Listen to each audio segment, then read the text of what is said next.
Welcome to the Bangers Only podcast, where Tom Lydon and his band of experts make money talk exciting. Here's your host, Tom Lydon. Welcome to the Bangers Only podcast. Life is short. We've got to keep things simple. Use your time to focus on what's most important to you. That's what Bangers Only is all about. I'm Tom Lydon, and today we're going to talk about upgrading your personal virtual brand. We've got a very special guest, Emily Binder, who's an entrepreneur, speaker, and founder of Wealth Voice and Beetle Moment Marketing. Emily, it's great to see you. You too, Tom. Happy to be here. So, Emily, you are on the cutting edge of all the things that we're going to talk about today. And it's not like you just started doing this yesterday. You've been doing this for a while. Talk a little bit about your businesses and the types of clients that you work with. Yes, I've been doing marketing and tech and startups in this financial services space for about 8 years. So there's two businesses. Beetle Moment Marketing, which is an agency, a consultancy. We focus on content, social media, branding. And then Wealth Voice, which is a SaaS platform for sharing your voice on assistants like Alexa, not to set off anyone's device, mini pods, voice marketing, things like that. Yeah, you're right. All of it. Yeah. So when you talk about helping these companies out, do they have past history of social media, of doing videos, of doing podcasts, of doing webcasts, of doing conferences? Are you educating them along the way as far as what might be best for their businesses? Sure. Sometimes you'll get somebody that is pretty nascent at all of this, but they know they need to do it. And what I mean by it is online content, marketing, personal brands, company brands, all of it you need. It's not like 15 years ago, should we make a Facebook page? You have to have a social presence. You have to be able to tell your story online. And then sometimes you'll work with someone that's like an 8, 9, or a 10 that has a major footprint and they just want to get a little better. Yeah, no, it's important. How do you look at a brand? How would you define a brand? Because I think people look at brands many, many different ways. What's a brand mean to you? The brand is a feeling. It's the combination of all the experiences or touch points that you've ever had related to a product or service. So it lives in the subconscious for the most part, and it forms over time. And if you think about advisors, the product between most financial advisors is very similar. There's nuances and differences, but assuming all things are equal between two different firms, the reason you would choose one versus the other is brand, which is the delta between them. Do you like them? Do you trust them? What is that kind of intangible, or what do they stand for? What are the adjectives that you would use to describe them? Like, is it important for them to be conservative, responsible, trustworthy, or modern, accessible, friendly? No, those would be very different brands. Yeah, no, good points. So when we look at our virtual brands, I can't help but think about COVID and what that's done, both positively and negatively. But from a positive standpoint, in order for us to continue to operate business-wise, many of us had to embrace virtual meetings like this, social media, doing podcasts, webcasts, that type of thing. And then today, as many have advanced in those areas, we're also seeing big companies trying to get their employees back to the office.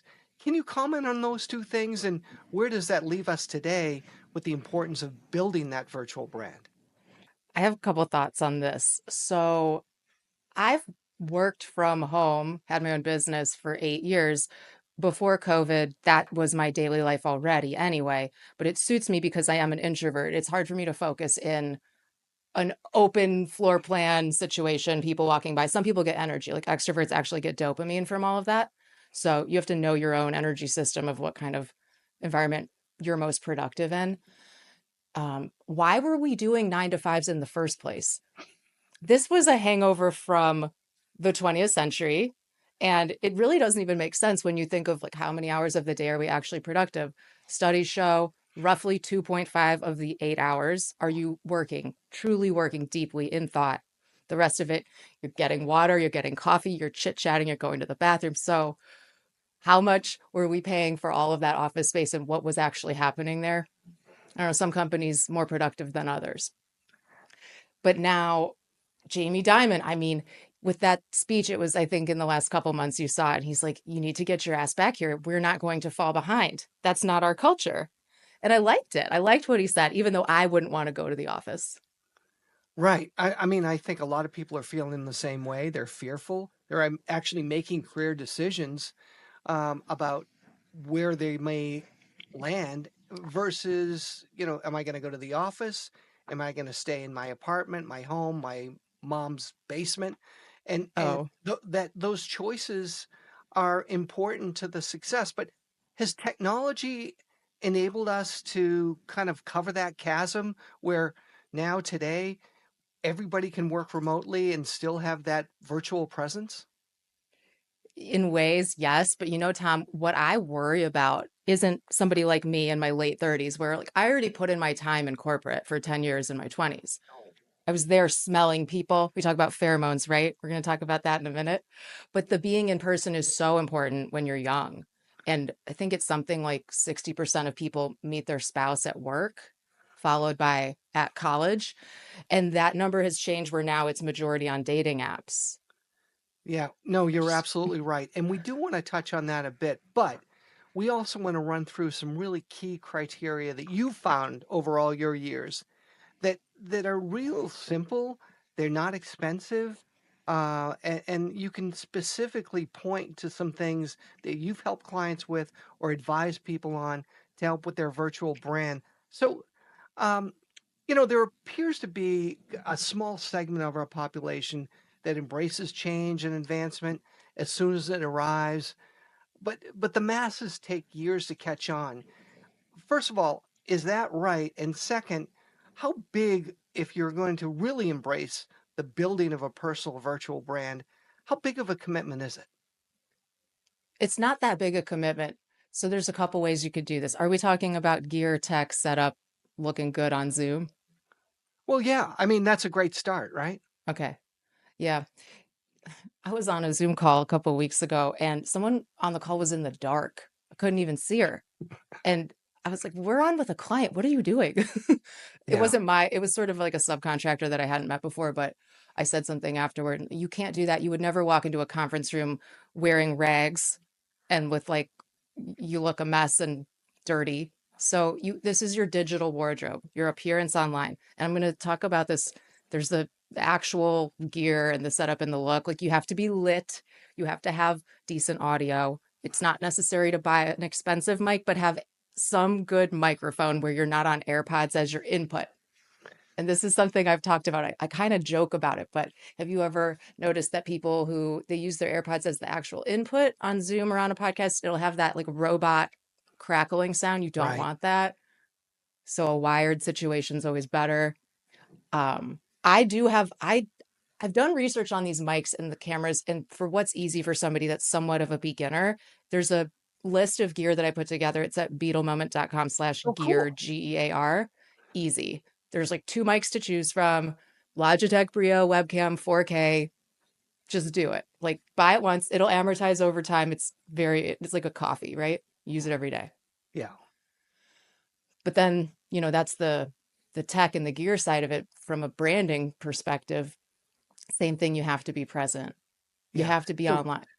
I don't want to I don't want to brush over this because it's important. And when you talk about things like microphones, I had a Yeti for a long period of time, and I was doing a lot of webcast podcasts, and my quality just wasn't there. And I talked to a guy who did podcasts all the time, and he said, show me something. I showed it to him. He said, you have a Yeti. I said, yeah. He said, you've got a higher pitched voice and it cracks, and a Yeti doesn't pick that up. So that's why it sounds like that. You need to get a Shure, and that's why I got this one. And I'm like, for years I've been doing that, but nobody told me that. Now, again, is that too high tech? Would a Yeti be good for most, especially deeper voice people? Probably. But then the other things are, as I look at you and your presence is clear, your camera's nice, your lighting is also good. What does that mean? What type of message does that send to the people you're communicating with? I care. I'm a pro. I'm here to do business. I've invested. And especially with what I'm doing, I have no choice. Like, I can't show up looking blurry or sounding high pitched or whatever, crackly, because we're doing so much video and voice work with these clients. But really, it's, dress for the job you want. If Hmm. everything is virtual and everyone's from home and all you have is the way you show up on these video calls, dress for the job you want, dress for the clients you want. Yeah. Like, put your best foot forward. And you make sure you're not going to be disturbed. Their background noises. Make sure that the kids don't bombard into. I love seeing some of those videos Oh, where I that know the one guy you're is on thinking TV. of. Oh, man. During COVID with the news guy and the Right. kid. Yeah. About the guy in court that ended up as a cat. Oh, oh yeah. Yeah, because he got onto the computer, but his daughter had been on earlier, and there was a app that would turn the person who was talking into a talking cat. Yeah. I saw that Yeah. one too. Um, anyway, so all that stuff is really key and critical, and it just gives you a solid base. Talk a little bit about social because some people, well, I'd say most people either really love it or they hate it. There tends not to be a middle ground. Today, as we're looking at 2025, I mean, if you're in business, is this something that you need to be committed to? Absolutely. I would say very few businesses can survive without it. It depends on what you're doing. And, there are companies that still make money and all they do is advertise in the print yellow pages. Believe it or not, there's a couple like boring businesses that could still do that. Yeah. It's unlikely that the people listening to this podcast are in a business, something construction related. Okay. So you have to have an online presence that is at the bare minimum credible looking, professional, like, oh, the lights are on, have the lights on.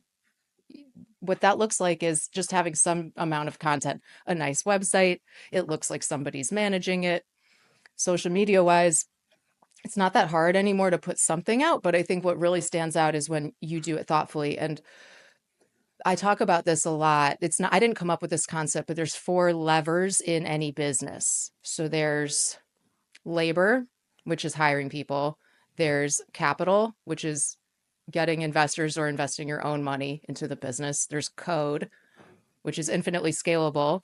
And then there's media, which is actually the greatest leverage of all of those because it builds upon itself. And the thing is also an app, unlike the others. So the internet's written in ink, right? Everything builds, it's all searchable. There's SEO. Now there's AI, EO. And when you use this, you can build an audience. An audience is monetizable at any point. When the time is right, the audience will be there and you can sell them something valuable. They'll already trust you. When we look at billion-dollar companies and people that have, like Kylie Jenner, Kylie Cosmetics, I mean, especially in the beauty space, these major companies and successful businesses have come up out of influencers who built audiences in the first place. I don't see financial services as different. All businesses we're playing in the same field by the same rules of media and attention, which 11 hours a day spent on screens. Yeah. Why would you think your business is any different? No, you're right. I mean, I think it works really, really well in financial services. I tried to get into the hair care business and I failed miserably. So my fallback was financial services. So it's great. Um, okay, so specifically on social, if people aren't committed to social, maybe they have a Facebook account, but a Facebook account is really, for most intents and purposes, personal, family, trips, things like that. Walk through some of the social platforms. And if you're a business, what of those social platforms do you really need to be a part of? And then how can you raise the bar to the next level? Well, we know that TikTok is, I think it's still the number one app as far as downloads and engagement. That one, there's a lot of fin talk. I wouldn't focus on it necessarily. If we're talking financial services, LinkedIn is probably the most important, Instagram as well, YouTube Shorts. So if you had to pick, I would look at those. You don't have to be everywhere. X is becoming less and less relevant, sadly. I've been on that platform since 2009. I used to really love it. I'm rooting for it, but I wouldn't really mess with that. If you're just getting started, really look at LinkedIn, look at Instagram, and if you have video, YouTube's super powerful. Yeah. And when you mention YouTube Shorts, it's different from than posting an hour video. What does a YouTube Short look like? It's vertical video, so very mobile friendly, 3 minutes or less. They increase the time limit. And the thing that's cool about YouTube Shorts, much like TikTok, this is YouTube's Me Too, so to speak, to the TikTok product, which is algorithm friendly, short form, scrollable, discoverable.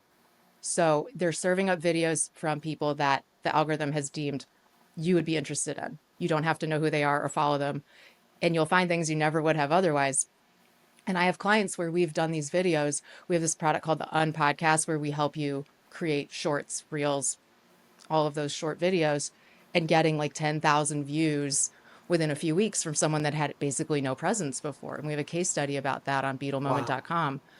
It's so powerful. And what are you going to do? Display advertising, steak dinners, direct mail?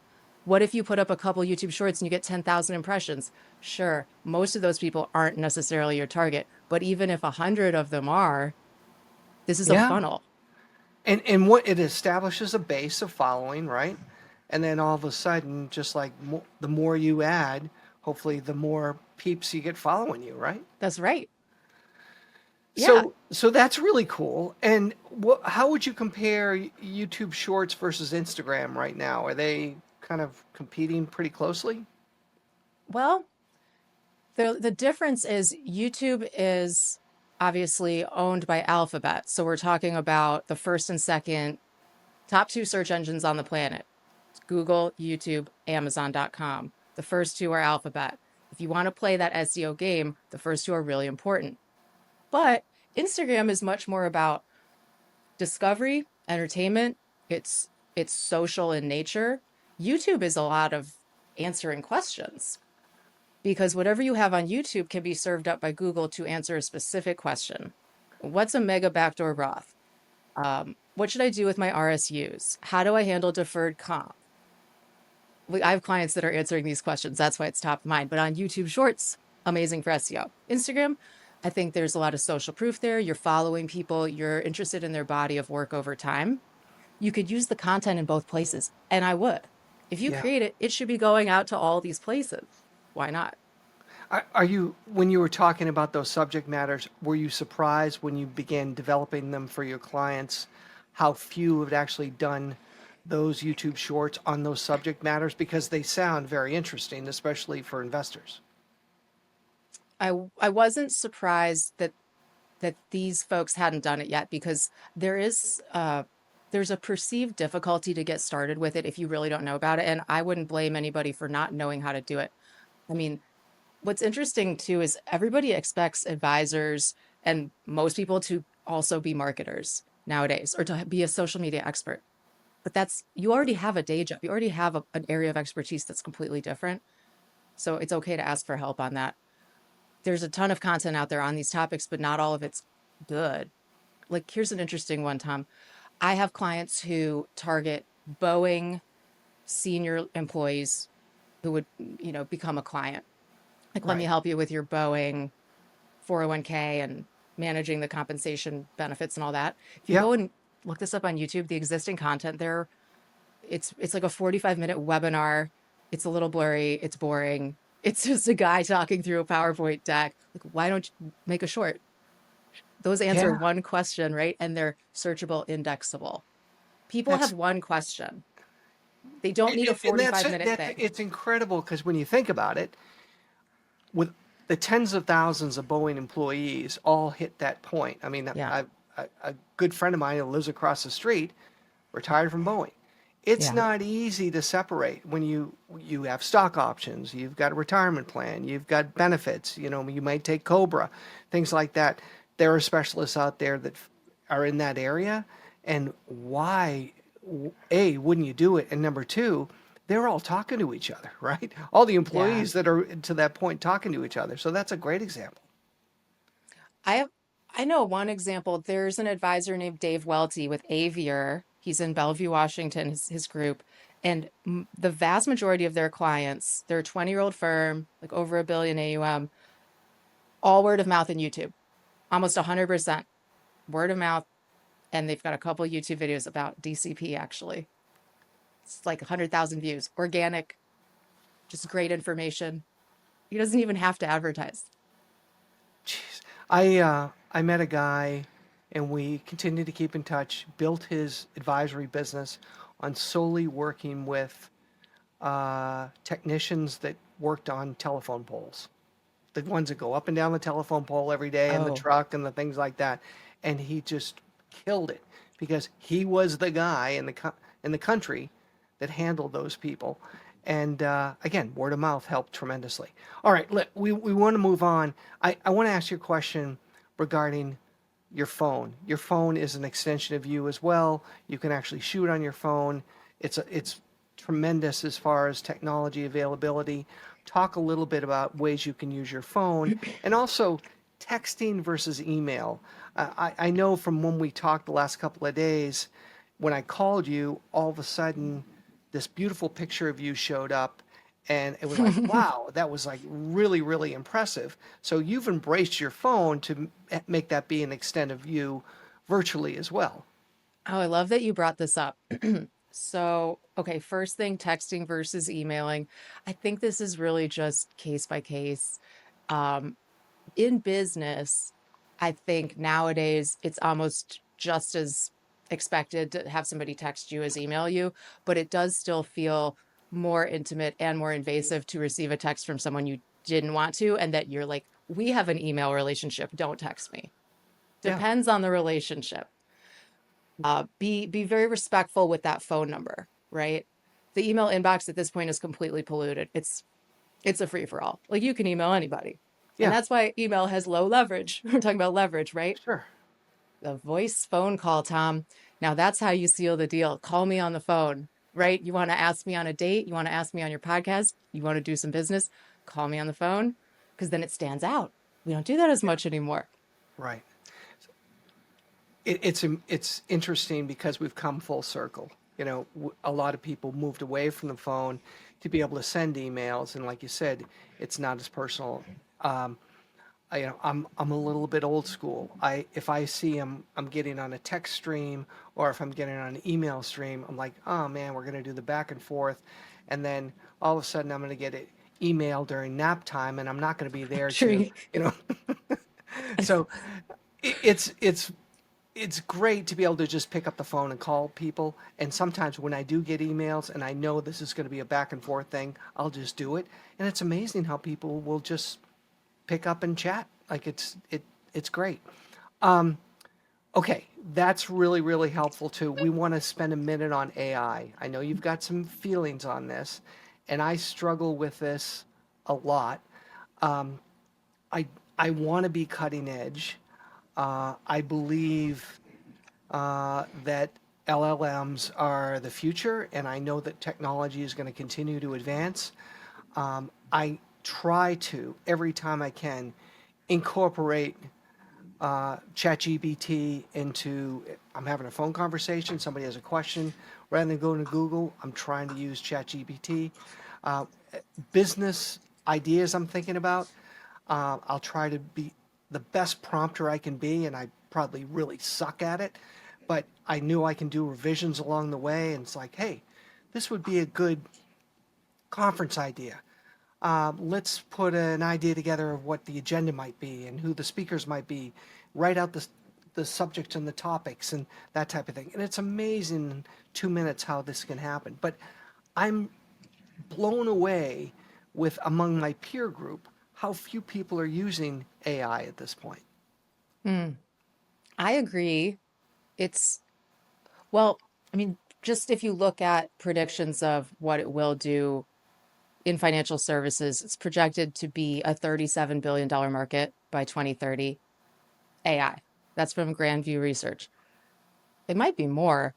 I remember this was like 2 or 3 years ago. Kathy Wood was talking about the multi-billion dollars in savings from a productivity standpoint. So It's Moore's law, right? We're Yeah. talking about exponential, not logarithmic. And Yeah. I've seen all these posts, even the last couple months, like, you got 3 months left. AI is going to take your job. It's the last year of humans. I think that could be a little overblown. If you're doing something that can be replaced because it's not very thoughtful or creative, it might replace you. The plow replaced the guy with the horse, right? Sure. Yeah. Yeah. To get the seeds into the field. So here's what happens though from a branding perspective, from a content perspective with this AI stuff. There are tools out there that supposedly are cool or novel or getting a lot of buzz because they will create content for us. It'll be an avatar. It will dub my voice and my likeness. We could make this podcast with Tom and Tom and Emily are taking a nap. Like who is that? It's our AI, right? Based on our body of work. I don't think that's going to work because there's this uncanny valley. And it might be 99%. You can't tell the difference. It seems real, but there's just that one extra percent where like, this isn't human. Something's off. And we can detect that on an animal level, a gut instinct, which is a Yeah. pre-language instinct in the body. Yeah. If you have all of this AI content out there, if 99% of the content on the internet in a few years really is generated by AI and not people, what stands out is the human touch and the human content. So it's more I, important than ever. I love what you're saying because I agree. I mean, look, if your job can be taken over by AI, you kind of deserve it. You should be looking down the road and saying, how can I differentiate myself? How are my ideas and my skills better than that? And I mean, it's a great productivity tool. And you, as you point out, you can even ask AI to write something in your voice. If you publish enough, they can see how you write and do something. But they're never going to get it right. They're going to get 80 to 90% of it and flesh out some really good ideas. And it's great. I mean, it's funny. I have always liked writing limericks, and it's fun. And when you customize something like that, it's really really great, especially if you're in a group or you want to present something to somebody. I now find that I can put if you prompt the right thing, and if it's about a person or it's about an event or something like that, do 5 stanzas and you give it enough, they can give you 80 to 90% of it. And that's like, oh my God, it's awesome because the whole trouble there is coming up with the rhyming words, right? But Yeah. now you just tweak it a little bit and all of a sudden you have something. The the issue is I know everyone's going to know I do AI because um, I'm lazy these days and I won't put the work into writing them as much. But it's just the amount of times that AI can come into play and help is just it's tremendous. Mm-hmm. For note taking, whether using Fireflies or the Zoom meeting summary, I mean, that's so handy. It's such a time saver. We've we've been doing a lot. We don't even realize how inefficient so much of our work is that could be handed off. And some people have hired a VA in the Philippines for $20 an hour. This is better and actually cheaper. And Yeah. it never gets tired, it never gets sick, it doesn't have an attitude problem, it doesn't have an ego yet. And PS, did you see this the other week that people trying to be polite to AI and writing like please and thank you at each message is costing millions of dollars and polluting with the servers? Oh So like no. stop being polite. Don't say thank you.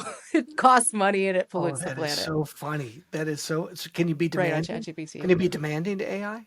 Yeah, I'm so mean. My friends make fun of me because I always bark at Alexa because I've been talking to her for 10 years. I built a business on the back of this thing, and if it doesn't work right, I'm like, we've been down this road. I told you what to do. But Aren't you yeah, listening to me? I You know, don't right? listen to me anymore. I just try to get in and get out, like the Yeah. shortest command possible. Yeah, That, it's great. It's great for efficiency, but you do need. Oh, here's an interesting thing. You probably saw when OpenAI did their Super Bowl ad this January. It was it was that pointillism kind of black and white animated, all about the cycles of human creation, like inventing the wheel, walking on the moon throughout the years, all the amazing things we've done. And then even though it was the ad for OpenAI, it was human created. They didn't use AI to make the ad for AI. Even the guys at OpenAI know it's not the same. come on. That's crazy. Okay, a couple other things we want to touch on, Emily, before I let you go. Um, First of all, before I dive into that, let me ask you, is there something you could share, maybe about a current client or experience that you had that really provided kind of a breakthrough for somebody that you observed as far as their virtual brand?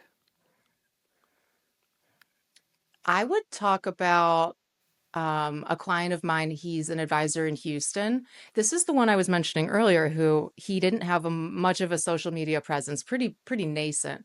And Yeah, then we started producing on podcasts for him, which is it's on Riverside like this. And I'm okay, let's talk about EY, let's talk about HEB partners or oil and gas, which is his big target, and just make a little video about something that's their pain point. And I would give him the hooks and the prompts so that it's easy for him to show up instead of a blank slate. Like, I don't know what to say. I'm alone on my iPhone. Let me guide you. Okay, yeah. so we put these videos out once a week. And after just 6 or 8 weeks, he was 10,000 impressions where he had like four the last month.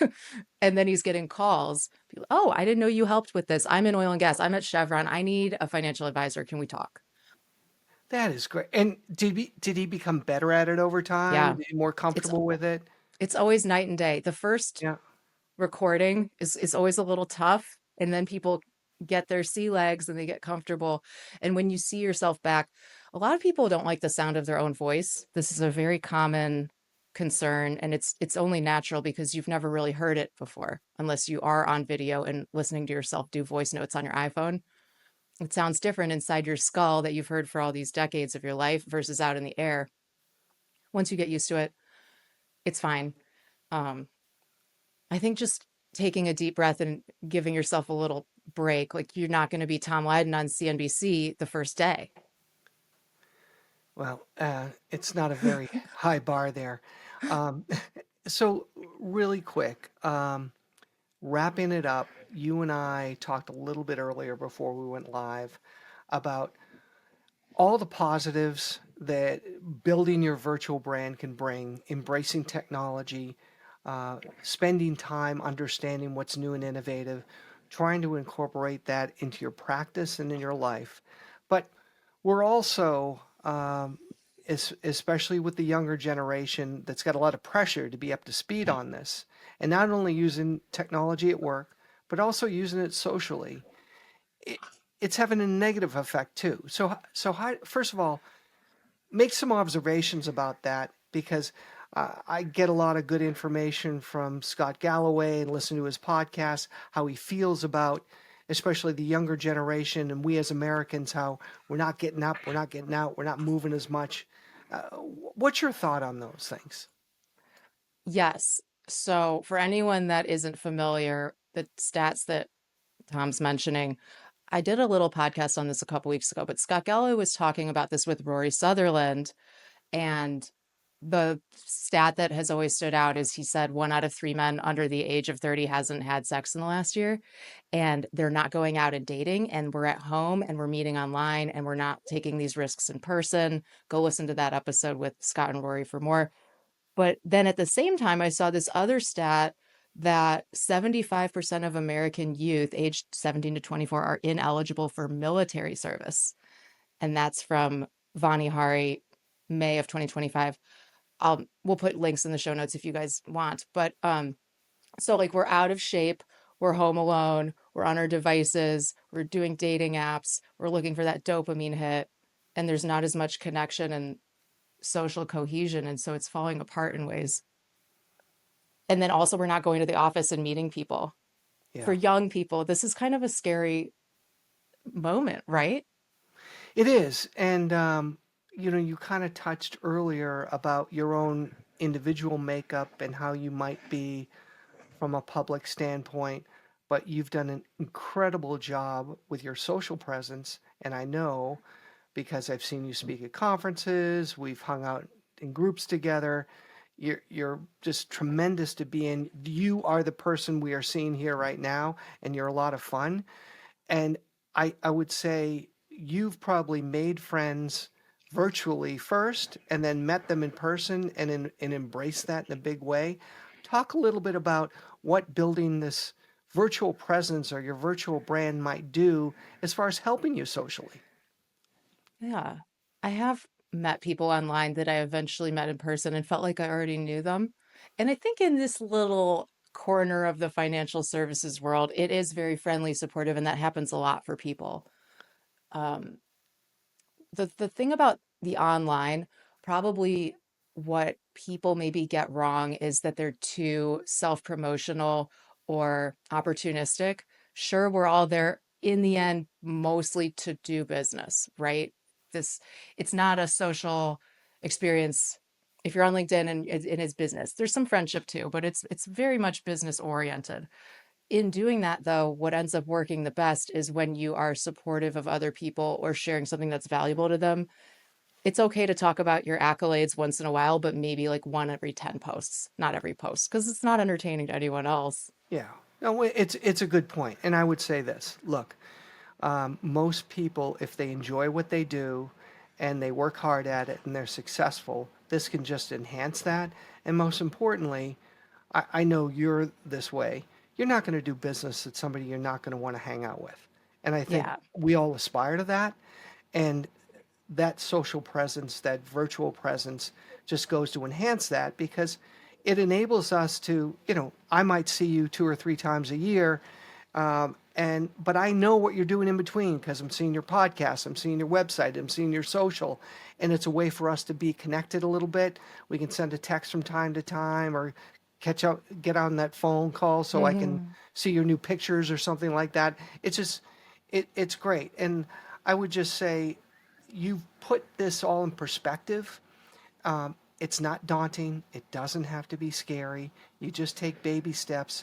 And Emily, I mean, don't you feel like people are thankful for making that effort? Sure, sure. The thing they are most thankful for is when you give them a tip or some actionable advice. And the other thing, you might think that what you're saying has been said before. Most things have at this point in 2025. There aren't that many new ideas, but you can put your spin on it, or you could explain it in a way that's going to resonate really well with somebody who thinks the way you think.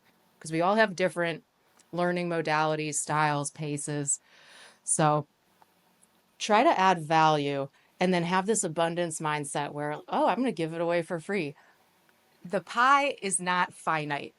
The Right. pie can get bigger and bigger. And Yeah. that's what I, with building my businesses for 8 years without advertising. It's because I've just given away, like, look at my LinkedIn feed. There's tons of great information. I could be, oh, you have to come book a call with me and then I'll tell you how to do this. No, Like, nobody's going to that's because not they you. don't trust you yet. You have to show them. Yeah. Emily, thank you. Before you go, if people want to connect with you, what's the best way? Social, your website? Walk us through it. Sure. Everything is at emilybinder.com.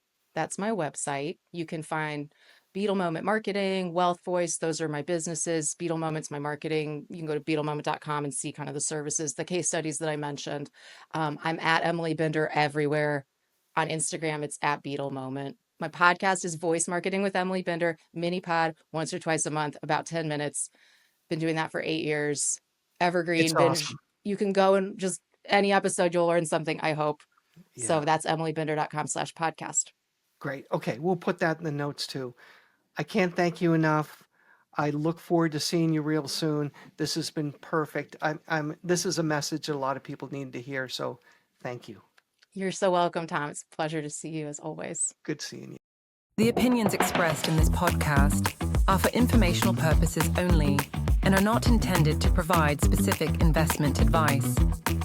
Any past performance discussed during this program is no guarantee of future results.